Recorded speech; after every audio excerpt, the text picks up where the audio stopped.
Muito bem. Quem veio ou deve ter dormido, ou deve ter, né? Deve. As melhores e maiores. Né? As melhores e maiores empresas para trabalhar no Brasil, né? É o guia da Exame, e a gente deu ênfase a um pouco do que essas... A gente fez algumas análises de cenários, algumas análises de vendas, algumas análises, digamos, mais qualitativas. E depois a gente falou um pouquinho de como é que a Marco Polo foi eleita a empresa do ano em 2013. Claro que muita coisa mudou, né, de 2013 para cá. E aí a gente, né, recebeu alguns feedbacks bem interessantes, dentre os quais, para que se reforçasse um pouco mais aí, digamos, a questão de gestão de pessoas, que não deixa de ser um ponto muito relevante hoje. Né? Quem é que não trabalha com gestão de pessoas aqui? Levanta a mão. Quem é que sonha em trabalhar? Certo. Quem é que quer abandonar esse negócio? Bom, inclusive o debatedor que está na minha frente, ele quer abandonar, né? Aí fica ruim, né? Aí você puxa a orelha dele quando eles ouvem aqui, viu? Bom, gente, a gente tá nessa jornada do Líderes do Futuro, mudou um pouquinho a programação, sempre agora é segunda, terça-feira do início de cada mês. Mês passado a gente falou, como eu falei, das melhores e maiores, hoje a gente vai falar qual é os desafios em gestão de pessoas das empresas brasileiras, fazer um pouquinho de alguns parâmetros interessantes. E aí esse aqui eu não vou exclusivamente recomendar literaturas para vocês, diferente do que eu sempre faço, porque quando eu estou dando palestras aqui para vocês na cultura, eu sempre recomendo literaturas. Esse aqui é diferente, já é um pouco da continuidade do que eu falei para vocês 15 dias atrás, e agora, digamos, de uma forma mais estruturada no que diz respeito à tangibilidade. Pô, o cara falou um negócio lá, algumas coisas eu não entendi, então o dia para entender é hoje.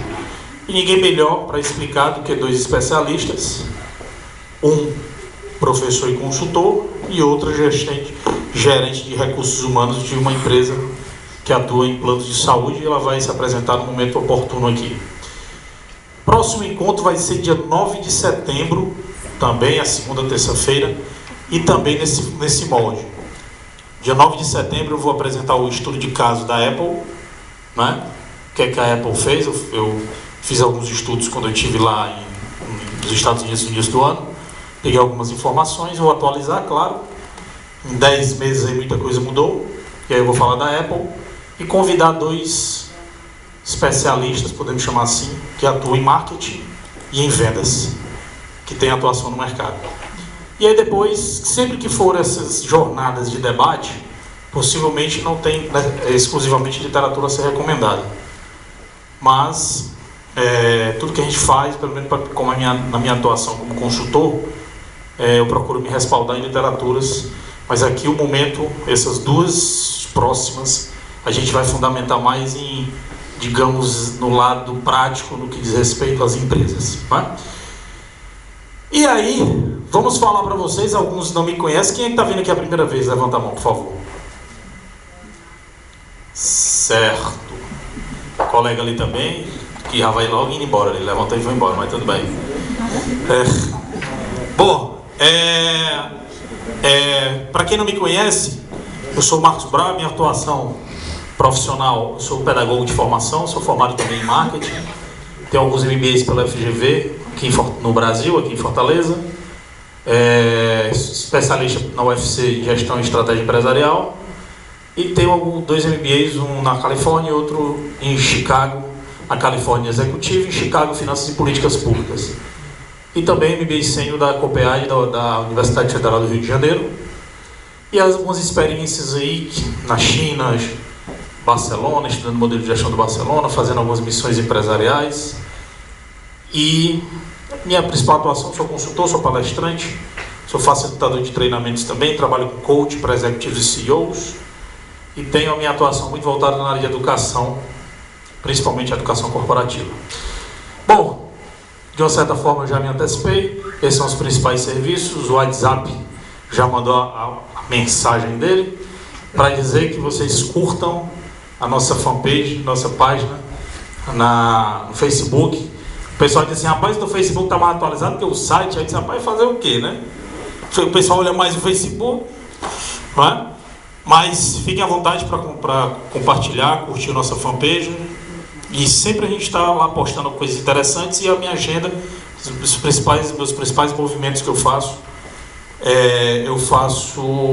tá lá no Facebook, tá?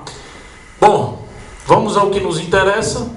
E eu começo com essa reflexãozinha, uma frase um pouquinho da minha autoria, pensando em várias situações, eu bolei isso aqui, tá? Qualquer reunião que trata do futuro da empresa, as estratégias do negócio e o RH não é chamado, é reunião BILP, né? Então o cara vai discutir lá qualquer coisa na reunião, o RH não é chamado.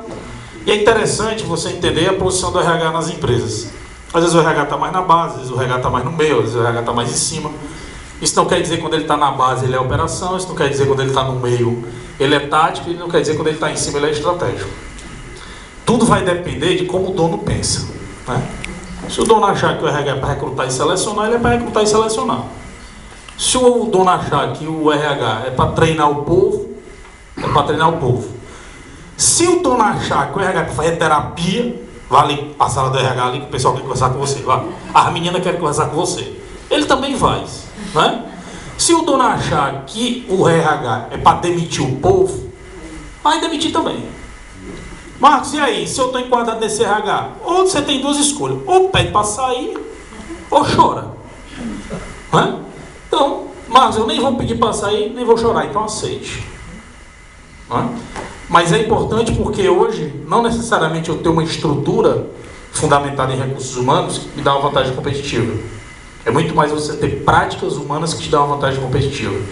E é com base nesse argumento que nós vamos falar para vocês aqui o que é ou como estão essas práticas de gestão de pessoas, não necessariamente direcionando para as práticas de recursos humanos também, mas de uma forma geral, até porque quem faz gestão de pessoas não é necessariamente o RH. Quem faz gestão de pessoas são os gestores. Pelo menos em tese é para ser assim. E aí, meus queridos, como é que está a gestão de pessoas nas empresas brasileiras? O bom aqui, porque aqui é interessante, porque está todo mundo pertinho aqui, você fala, eu escuto, estou aqui, lá no final eu consigo escutar alguém. E aí, o que vocês acham? O negócio está bom, mal, mais ou menos, como é que é? Um de cada vez, por favor. Todo mundo falando, eu não consigo me concentrar não. E aí, está mais ou menos? Como é que as empresas estão trabalhando hoje gestão de pessoas? Uma vez eu fui assistir uma aula, um MBA de gestão de pessoas, o professor fez o seguinte, ele fez a seguinte colocação, pergunta, na verdade, ele gerou um questionamento na sala. Sua empresa faz gestão de pessoas?